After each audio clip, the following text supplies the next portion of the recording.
Hi, everyone. Thanks for tuning in. I'm Noelle Ellerson-Ing, and I am AASA's Associate Executive Director for Policy and Advocacy. We're 4 episodes into the AASA PEP Talk podcast, a series focused on research, advocacy, and policies impacting public school superintendents, and I think we're starting to get the hang of this. Looking ahead, if you have a show idea or guest you think we should have on, shoot me a note. NELLERSON at aasa.org or on Twitter at Noellerson. Our 4th episode, which you'll hear next, is with a friendly and familiar face, Leslie Finnan. Before her current job as Director of Policy and Advocacy with the National Association of Federally Impacted Schools, NAFIS, she worked as a Senior Policy Analyst here at AASA for 5 years. We loved working with Leslie and are proud of what she's doing now, and are just happy she's still a passionate advocate for public education. Leslie has spent her career advocating on behalf of the nation's public school superintendents, first at AASA and now with NAFIS. Today's conversation is our first in the podcast where we talk with another organization and another lobbyist. We hope to wander through the realities of advocating at the federal level, working in a national membership organization, the importance of collaboration and coalitions, and the reality that we see each other more now than we did when we both worked for AASA. I hope you'll find today's conversation interesting. I really enjoyed this conversation with Leslie as she's as much a friend as she is a colleague, and it was a way to highlight the myriad ways that federal education policy impacts schools in the countless ways that public school superintendents can help craft that policy. Thanks for listening. Leslie Finnan is the Director of Policy and Advocacy at the National Association of Federally Impacted Schools. In this role, she spearheads the efforts to advocate for preserving and strengthening the Impact Aid program, the oldest federal education program. Welcome, Leslie, and thanks for joining us today. Thanks for having me. Nice to talk to familiar faces. Right? I think we all have some happy listeners to know that they're listening to Leslie, even if she is now over with NAFIS. So I have some questions here, and our audience is familiar with the routine that you've gotten them ahead of time, but it does make for a better conversation. So let's just dive right in. Super easy, soft question. What was your favorite AASA memory? Well, I'd have to say that it might be when the two of us, you and I, started a national campaign because we wanted to wear T-shirts to work. I really loved the energy of the Love Public Education campaign.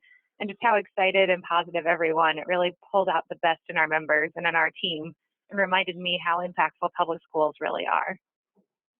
I would also ditto that. That was one of my top memories. And it really was. We were at National Conference. We were at the welcome reception with governing board. And I think I had just been given a public schools T-shirt and the team had them. And we went to Dan and said, we think this would be great national. And from there, we got the Love Public Education campaign. That was one of those days when you're wondering, am I working? Really? Does this count as work? Yeah, so it was very exciting. So I'd have to be fair to ask the next question, if I want to be fair, I need to ask the next question. Now, you've been with NAFIS for about 2 months. What's your favorite NAFIS memory to date? Well, it's been a short time, but it's been fun already. We just finished up our spring conference. We have 2 conferences a year. And the spring conference was a great way for me to meet our members and see a few familiar faces from our work at AASA and with ASBO. I think the best part was really seeing them after their trips to Capitol Hill last week. They were just so excited from all their meetings. They said it was the most positive reception they had had in years. So I just loved watching how excited they were to be advocating for their schools. And I would say that is something you talked about consistently. You always were most jazzed up after the Hill days with the advocacy, whether it was the July conference or when we had executive committee in January, seeing the members in action, seeing the superintendents in action. It's both their passion and their energy in helping them or having them see that your voice actually matters. We're not just telling you that. Yeah, those are peak moments. This is a really fun podcast because we're only talking about the good stuff so far. Yeah. And I'm a huge nerd, so it's always fun to watch other people nerd out on what I nerd out on. Right, guys? This is the Noelle and Leslie show, and we're just going to edu-geek out for the next 35 minutes. Join us. Okay. So a little bit more of a technical question, but I think it's a nuance that's helpful and important. So how would you describe your membership at NAFIS, and how is that different from and similar to that of AASA? Well, I think the biggest difference is that our members are not people. Our members are actually the districts themselves. And then within that membership, we have representatives. The representatives are mostly superintendents, school business officials, and school board members. We have about 1,300 federally impacted districts, and we have over 400 of them are members of NAFIS. So we get to see a little bit more of a range of membership here at NAFIS, just because, especially with the school board members, that's a different background than we had at AASA. But our school districts are, a lot of them are very rural, especially the Indian Lands districts. So we see a lot of rural and remote issues, but we also see there's some big city districts out in California and Texas around the military bases. So it's interesting to see the range that we have within such a niche community. So I've worked with NAFIS my entire time at AASA, and I don't think I fully understood the extent to which your members are myriad educators, from superintendents down to teachers. I mean, so you have school business officials, you have school board members, you have principals. It just depends on the school. That's really cool. Most schools, the first contact is the superintendent, but they make sure that the school board members are and the school business officials are very involved. Actually, at our conference, they often come as teams, so they'll have a superintendent or a school business official as well as a couple board members there from the same district. So they all kind of go together as a team. It's interesting to watch the different knowledge levels, but also it's interesting to watch the school board members go in to these meetings because they're also locally elected officials. So they have a bond with the members of Congress that we don't have as superintendents. Oh, that's actually really cool to think about as well, because most board members are elected and most superintendents are generally appointed by the board. So yeah, I guess being elected would give them something in common. And a lot of members of Congress started their career as school board members. School board is a great place to launch a political service or a public service political career. So I want to draw another distinction, and this is from my perspective. So maybe you can either clarify, redirect, or affirm that maybe I'm in the right direction. One of the big distinctions I see between NAFIS and AASA is that at NAFIS, you focus almost solely on one federal education program, as opposed to AASA, where we like to say we focus on anything that impacts education. So what's it like to work so deeply on one program, having gone from AASA, where we had a wider variety of issues, to this one where you are a mile deep?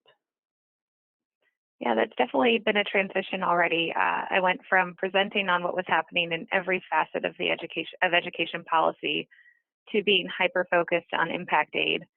And I, especially when I worked at AASA, I was what we called the odds and ends lobbyist. So I did some of the weirder things.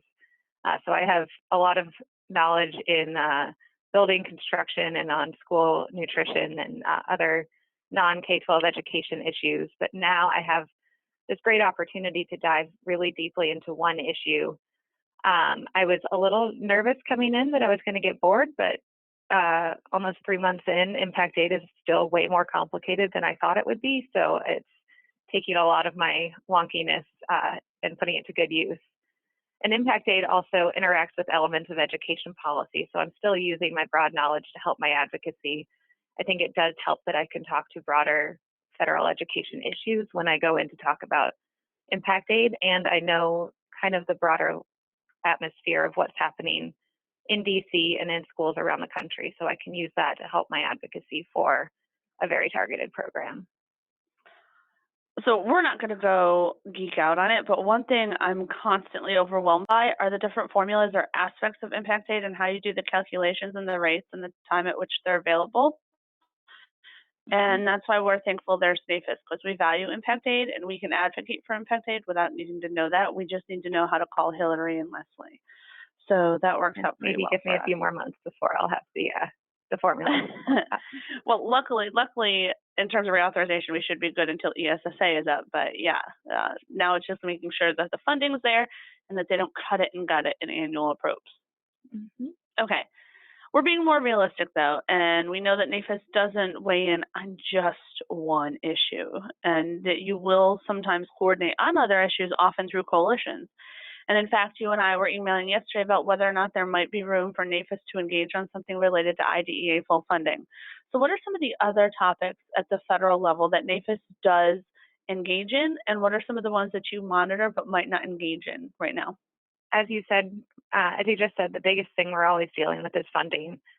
So we obviously want more money into the impact aid program, but to do that, we need to work in the broader world. So we're working on efforts to raise the spending caps, raise investment in education overall, and then to push from that to the increase in impact aid.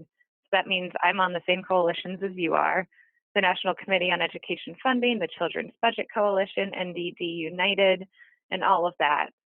We're also currently working to push back on a voucher bill, just like last year, that I'm sure you all heard about last year. So we're really pulling in Sasha's work with the National Coalition for Public Education. We're also interested in infrastructure, and we're working on coalitions around Rebuild America's Schools and other infrastructure issues. Also being part of Impact Aid, we deal a lot with the military issues, so we work on some military kid coalitions as well. So my hyper-focused advocacy is actually pretty broad, as I'm finding. But the one thing that I said to you yesterday about whether or not we can weigh in on your IDEA letter is we are very cognizant that we don't do too much mission creep. NAFIS was founded for one reason only, and that was impact aid. And our members and our board members are a little nervous that they don't want us to try to become a new AASA or a new NSBA or a new ASBO. So we try to find a nice balance of supporting our friends while also staying in our own lane. And I think a lot of what your answer highlights is, one, how collaborative this effort really is at the federal level. And we've talked about that. You represent superintendents and school boards and teachers. So you as their advocate have to work just like they do. And a superintendent doesn't work in isolation. A school board member doesn't work in isolation. So you work with all of those groups at the federal level, and so do we. And this goes back to something that was in the opening. I see you more now that we work at different organizations because we're finally in the same coalition meetings. And I know, weren't you and Sasha just emailing last week about a set of comments you're submitting related to a change related to military students, right? And so the collaboration continues to grow and expand, but it's there. And Noelle and Sasha continue to get their Leslie time. So it is fantastic. Yeah, I got to talk to both of you in the same day and talk about different issues. How rarely did that actually happen when we were all at AASA, right? Never. So, okay, more to the basic levels of our advocacy. So relationships are key to me as an advocate. The relationships I have with our members at AASA, our relationships with associations, relationships with Hill staff and members of Congress, relationships with reporters. What's your take on relationships? I said it at AASA. I said it again last week at our NAFIS conference. Advocacy is all about relationships. I think already having a network and the relationships in the education policy world really drew NAFIS to me when I was going for this position. It's been fun to go on a kind of reintroduction tour where I get to keep my relationships from the last 5 years going. Learning to create and keep trusting relationships on the Hill with reporters, with other associations is critical. It's what I love about advocacy. I get to make friends and fight for public schools all at the same time. It's a sweet gig, right? You found someone to pay you to do that. And it helps public education. Yeah, right? Don't tell everyone, Noelle. They're going to try to come after our job. Well, this is only the 4th episode, so I'm sure that we're not quite up to huge listening numbers yet, but someday they might listen to this one and then they'll know our secret. Okay, so this is something I'm really interested in, just in your work as a fellow female professional. NAFIS is a smaller organization in terms of staff size. Talk to us about the size of your shop, including you being the only policy staffer, and how that impacts your day-to-day. Well, since we're a one-topic shop, we get to be hyper-focused both on impact aid and on policy and advocacy. which means while I'm technically the only policy staffer, we're kind of all policy staffers here. AASA provided a lot more services than NAFIS does. They did the magazine, the professional development, a lot more events and all of that, whereas we were created as an advocacy organization and really focus on that.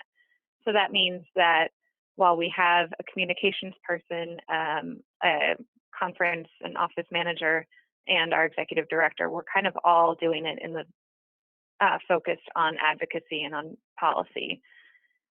So that means that I'm not alone. Everyone in the organization kind of knows what's going on.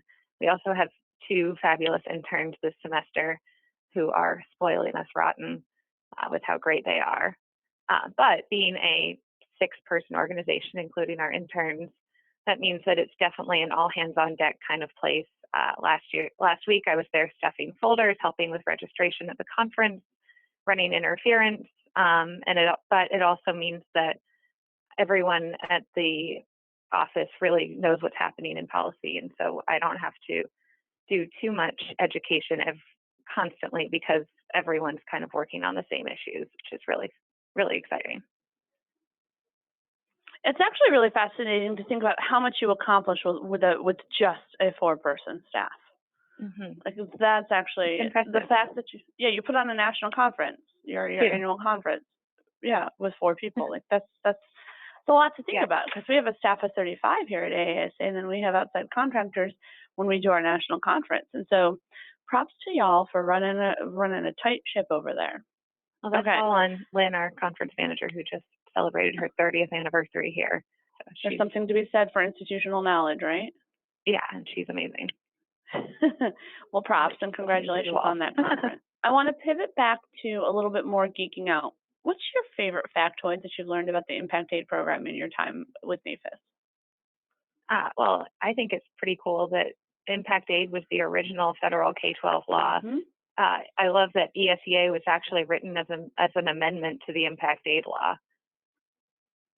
I think that very few people actually know that. I know that I learned that and probably fully internalized that not until the final ESSA reauthorization, when you realize that while Impact Aid is now a title within ESSA, ESSA was born from what was originally Impact Aid. Like, that's crazy.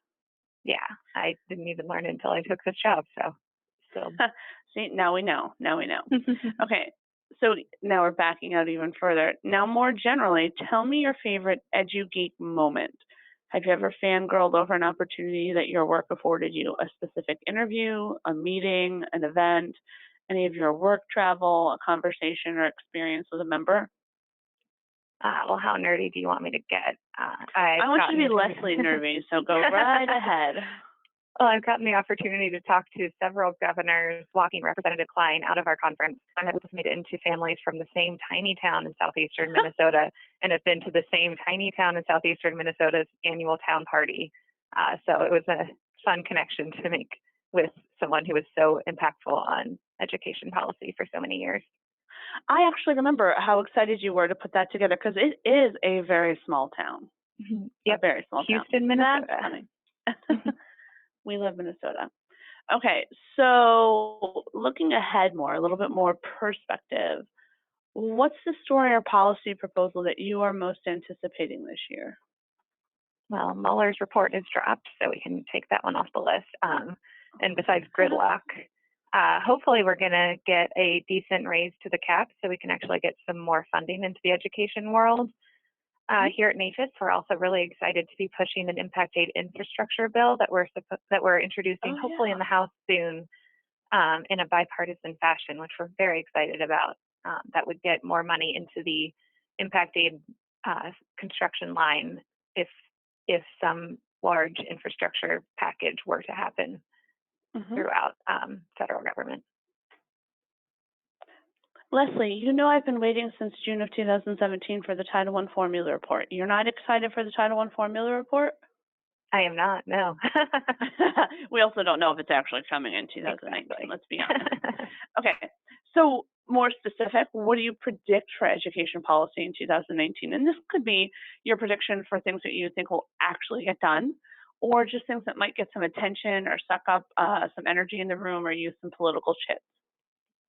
Yeah, well, from all I'm seeing, it's looking like a higher education reauthorization might actually make it through this year. I know Chairman Alexander really wants one more win to cement his legacy. I know I'm not working on it anymore, but I'm definitely still watching because, again, I'm pretty nerdy.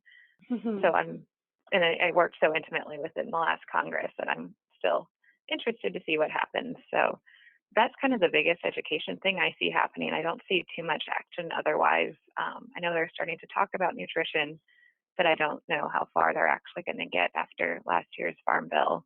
And I think beyond that, we're just going to be talking about money and about appropriations and hopefully a decent appropriations level for education.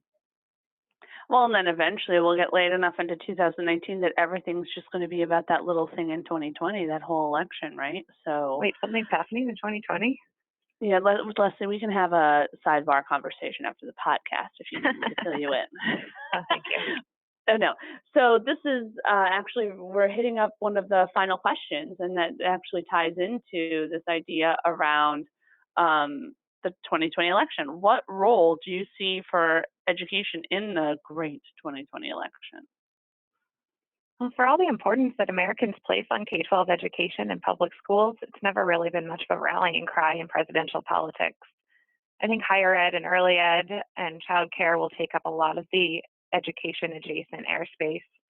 I know the Democrats have a few battles to fight. There's Cory Booker's embrace of vouchers and charters, and Kamala Harris's recent support for increasing teacher pay. However, I really don't see K-12 rising to the top of the long list of issues they're dealing with or trying to get people excited about. So that might be a good thing, though. We don't want to get ourselves into too much trouble. When you started and said that you think the Democrats have a few, I thought you were going to say a few candidates, but you were just going to say a few things to wrinkle out. So even within the parties, we need to see what, if anything, more President Trump will say and what is his presumed reelection, right? And then watching the primaries for the Democrats. And I'm fascinated too. How are the unions going to handle this? You know, any NAFT will do an endorsement, but where do they land? I can't even really make a prediction with any safety or confidence about who might emerge for their nomination. I think Harris's teacher pay announcement might be her lobbying for that endorsement. Yeah, but that's a whole separate podcast episode about that. Actually would be a great episode, getting some people to spitball on where different candidates are on education. So I'm going to note that. I'm going to send those invites out later. But that's really, those are the questions I wanted to talk to you about. I appreciate you taking time out of your day, especially with your new role and your new job over there at NAFIS, talking with some of your old friends and cronies here at AASA. Thank you again for taking time to join us. To our listeners here with Public Education Policy Pep Talk, and by the way, we created the podcast and the name while Leslie was still at AASA. And when I invited one of my last contributions. It was. And when I invited her to come be a guest, she said, only because you picked the name that I liked. So we were lucky that we went with the name that Leslie liked, and that's why she was able to join us today. So Leslie, thank you for joining us today. Listeners, thank you for tuning in. And once again, this is Pep Talk, AASA's Public Education Policy Podcast, where we focus on all things education policy, advocacy, and related. This concludes our fourth episode, and we look forward to chatting with you again. You can follow Leslie online at Twitter. Her handle is at Leslie Finnan, LESLIE FINNAN. Thank you all.